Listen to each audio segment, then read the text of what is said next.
Assalaamu calaykum waraxmatullah. Waa qaybtii koowaad iyo barnaamijka aan u ballansanayn ee hal taclam ama moogtahay.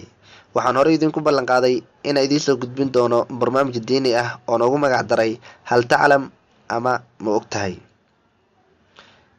Waxaan filayaa inaad wax badan ka faa'iidi doontaan. Barnaamijkan waxaan usoo gudbin doonaa si maalin dhaaf ah inta ku jiro bisha barakaysan ee Ramadaan. Waxaana soo gelin doonaa waqtiga afurka insha Allahu tacaala.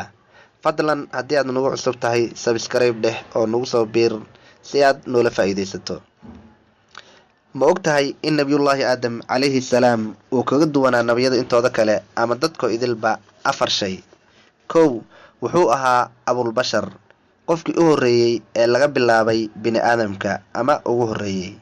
Labo, ilaahay subxaanahu wa tacaala ayaa ku abuuray gacantiisa, yacni dadka intooda kaleete markay calooshooyadood ku jiraan malaa'ig ayaa suuraysa oo loo soo diraa, laakiin abuna aadam ilaahay ayaa gacantiisa ku khalqay.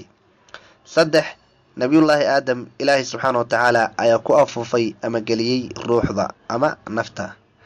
Afar, ilaahay subxaanahu wa tacaala wuxuu amray malaa'igta inay u sujuudaan nabiyullaahi aadam calayhi salaam. Ma ogtahay in nabiyullaahi yuunus calayhi salaam uu yahay nebiga keli ah ee dadkii loo diray ay wada rumeeyeen. Dhammaan dadkii loo diray nabiyullaahi yuunus calayhi salaam ama qaryadii loo diray waa ay wada rumeeyeen. Insha Allahu mar ayaan si faahfaahsan ooga hadli doonaa. Ma ogtahay in nabiyullaahi nuux calayhi salaam uu yahay rasuulkii u horreeyey ee dad loo diro. Ma ogtahay in qowmu nuux ama dadkii nabiyullaahi nuux loo diray ay ahaayeen dadkii u horreeyey ee caabuda sanam, yacni ilaahay subxaanahu wa tacaala ku kufriya oo cibaadadiisa diida. Ma ogtahay in nabiyullaahi nuux calayhi salaam uu qoomkiisa dacwada ama diinta ugu yeerayey 950 sano, laakiin waxaa iska yarayd kuwa ajiibay ee rumeeyey. Ma ogtahay in haweenaydii ama islaantii uu nabiyullaahi nuux qabay ay ahayd gaalo.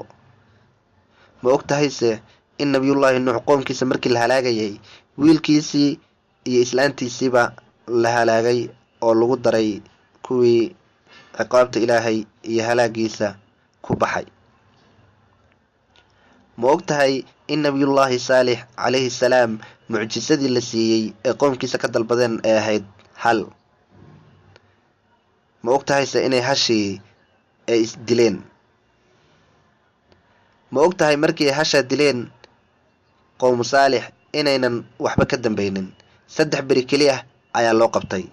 3 beri wixii ka dambeeyey dekan ayaa laga dhigay, ciqaabta ilaahay ayaa kusoo degtay. Ma ogtahay qofku markuu toobad keenayo ama shuruudda toobadu, ma ogtahay in shuruudda toobadu ay tahay 3, yacni qofku markuu dembi galo ee toobad keenayo waxaa laga rabaa 3 arrimood inuu la imaado.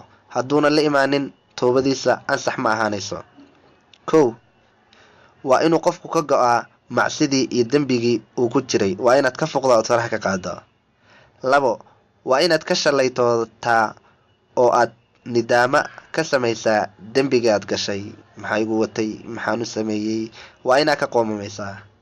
Iyo 3, waa inaad go'aansataa in aadan dib oo dambe ugu laaban.